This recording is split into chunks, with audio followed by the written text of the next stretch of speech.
O Play Agora, a entrevista de hoje, vai bater um papo sobre o trabalho da Defensoria Pública do Estado de Mato Grosso nesse período de pandemia.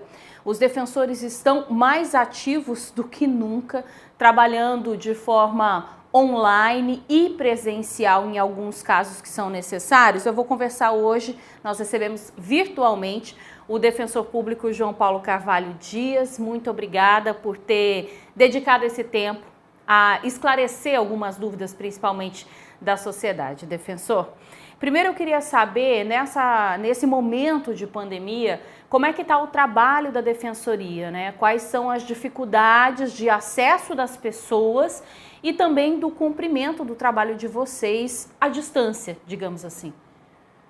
Bem, muito obrigado pelo convite.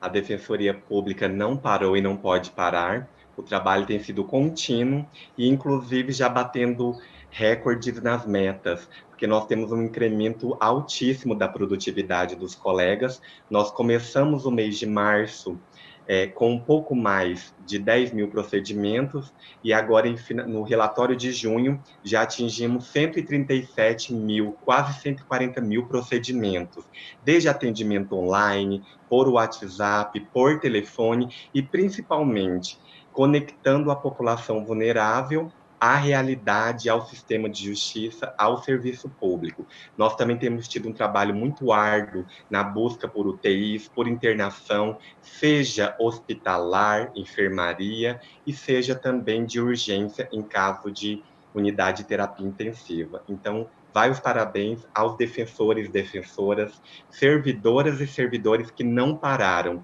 e mesmo em meio à tempestade, tem amenizado e levado um pouco de bonança ou calmaria para as pessoas que mais precisam, os vulneráveis. É porque nesse momento as vulnerabilidades elas se mostram mais, ou seja, aquelas pessoas que já não têm normalmente o acesso à justiça, né, principalmente no cumprimento das medidas relacionadas à saúde, elas precisam ainda mais. Hoje, de acordo com a Defensoria, vocês acompanham quantas pessoas aguardando por leitos, por exemplo? Bem, na verdade, a nossa fila de UTI, ela deu uma regularizada. Nós tivemos 3 óbitos apenas noticiados por colegas no aguardo e tivemos todas as liminares deferidas, até porque o defensor plantonista no meia madrugada, ele tenta mediar com a central de regulação essa vaga, seja de enfermaria, que nós chamamos aí a regulação de NIR para NIR, de município para internação, que não tem urgência, que é competência municipal, e seja de alta complexidade, envolvendo aí a central de regulação e UTIs.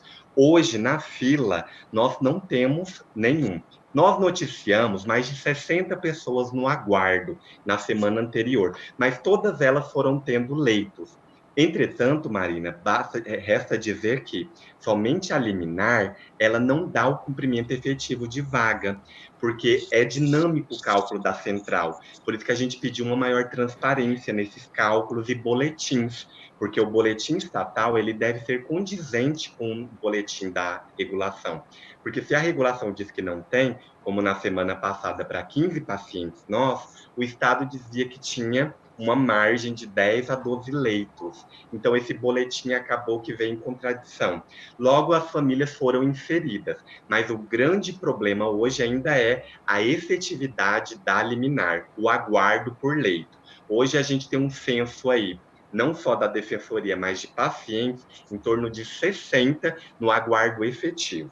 Mesmo que tenha uma respiração, tenha um respirador, um equipamento na CTI ou numa sala amarela, mesmo que ele tenha um medicamento numa UPA, a indicação por UTI hoje ultrapassa 60 pacientes. E, defensora, a gente está falando só de leitos Covid ou no geral, esses de UTI? Não, esse é o leito Covid. O leito geral, nós sabemos que já havia, sim, uma crise. Mas é importante dizer, Marina, que é leito Covid e que a Defensoria tem dito recorrente, de modo bem frequente, que esses leitos deveriam ter sido revistos antes. Por quê? Além da verba federal que vem a estadual para distribuição aos municípios, existiu também o epicentro em outros estados. Então, a gente acredita que essa transparência, informação, tinha que ter acompanhado essa evolução nos demais estados, como em Mato Grosso.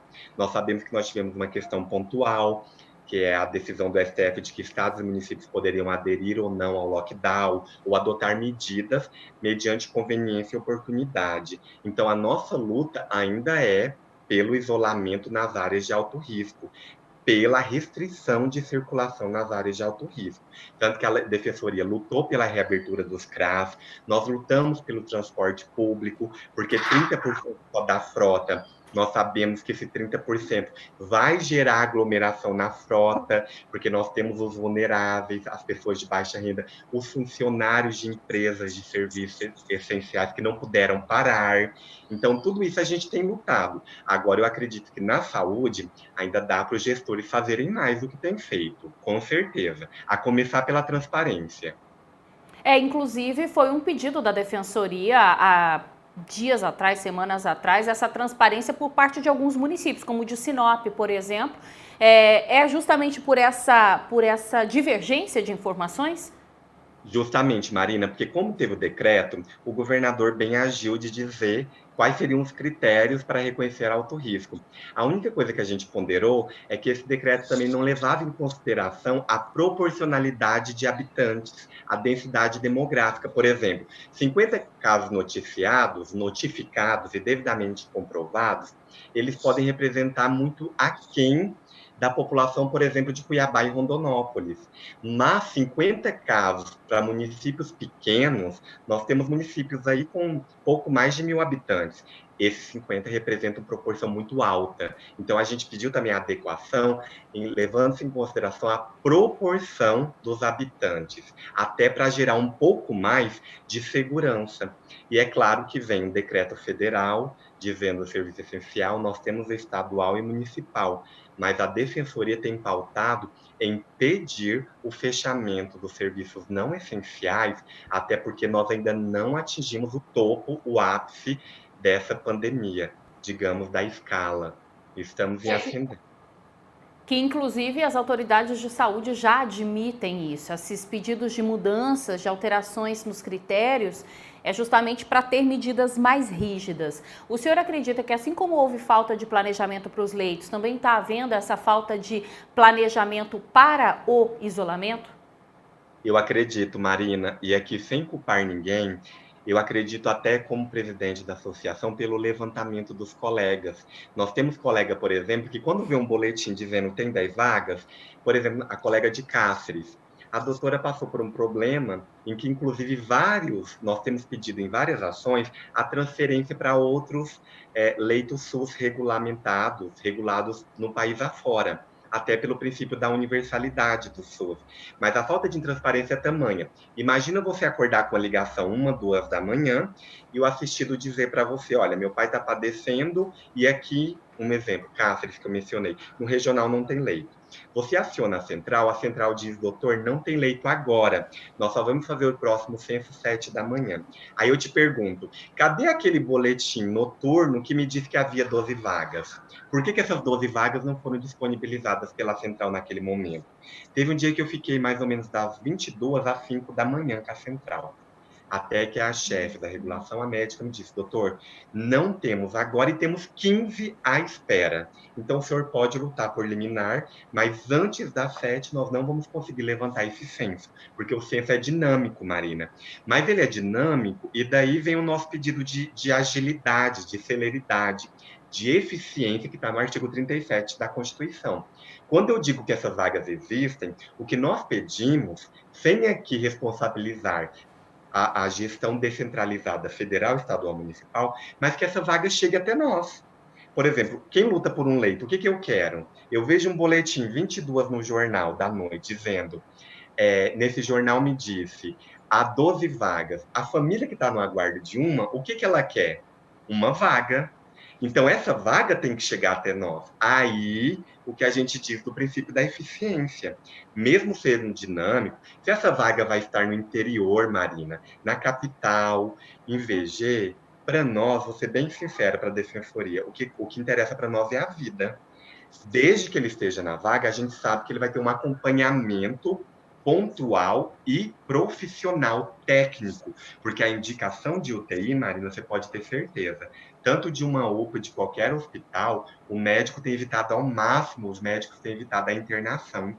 Aqueles que não precisam de uma respiração, aí nós vamos dizer a mecânica, ou seja, quem não precisa de aparelho, nós temos visto até por isso os médicos têm passado que não é kit precoce, não é kit COVID precoce, é um kit já em tratamento, já é um kit preciso em acompanhamento, é um kit necessário. Quem recebe esse kit vai à casa, certamente se eu receber, se fosse diagnosticado, eu preferia ficar no meu leito. O problema da internação, Marina, seja de regulação, seja de enfermaria, seja de UTI, é que hoje a gente não tem de dar acesso a essas vagas divulgadas. Daí a gente conclama mais uma vez a central, ao governo, como foi devidamente veiculado em outros estados. É preciso que a gestão fale a mesma língua, até porque nós somos um longa-manos do Estado, para que a gente possa acalmar as famílias e fazer um pedido correto. Agora, não adianta a gente nadar com pedido de UTI e morrer na praia. E esse ano a gente sabe que a Defensoria Pública está passando por uma dificuldade grande, cortes inclusive, que foram feitas e provocaram aí o fechamento, a não abertura de várias unidades no interior do estado. Como é que está essa discussão da questão financeira com o governo de Mato Grosso? Então, Marina, boa pergunta. Por isso que eu agradeço mais uma vez a servidores, os defensores que têm se desdobrado para acumular trabalho. Hoje nós temos quase 300 unidades jurisdicionais no estado, 295 juízes, 244 promotoras e promotores e apenas 194 defensoras e defensores. Então a gente vê que a conta não tem fechado e o orçamento também não tem chegado. Nós chamamos a atenção aí do governo para que nessa distribuição orçamentária, na análise da LDO e o passo seguinte, que é a lei orçamentária, seja analisada a emenda constitucional federal 80. A Constituição Federal determina um defensor para cada unidade jurisdicional. Hoje nós estamos muito aquém disso. Nós estamos em menos de 50 comarcas das 80 instaladas. Então, nós temos que expandir, e aí chamar a atenção, Marina, que o custeio nosso está aquém. Foi a única instituição que teve decréscimo de 13% nos 4 anos anteriores, do governo anterior. Isso é um dado da CEPLAN, da Secretaria de Planejamento. Quando a gente vê um encolhimento, a gente vê um descumprimento da Constituição. Porque quando eu falo em defensoria, eu falo em expressão do regime democrático, eu falo em promoção de direitos humanos, e aqui eu chamo a atenção para o relatório da ONU, que diz que o endividamento, a zona da fome, da miséria, ela vai aumentar. A margem da fome, por conta do endividamento, ela pode aumentar até 20%. E o endividamento das famílias no Brasil, 60%. 66 é o último levantamento da ONU para a América Latina. Então, nós podemos ter aí de 10 famílias, 7 endividadas. Sem falar o superendividamento, aqueles que não conseguem mais honrar. E onde vai desaguar esse público? Na defensoria. Defensor, muito obrigada pelo tempo disponibilizado aqui para o Play Agora e bom fim de semana.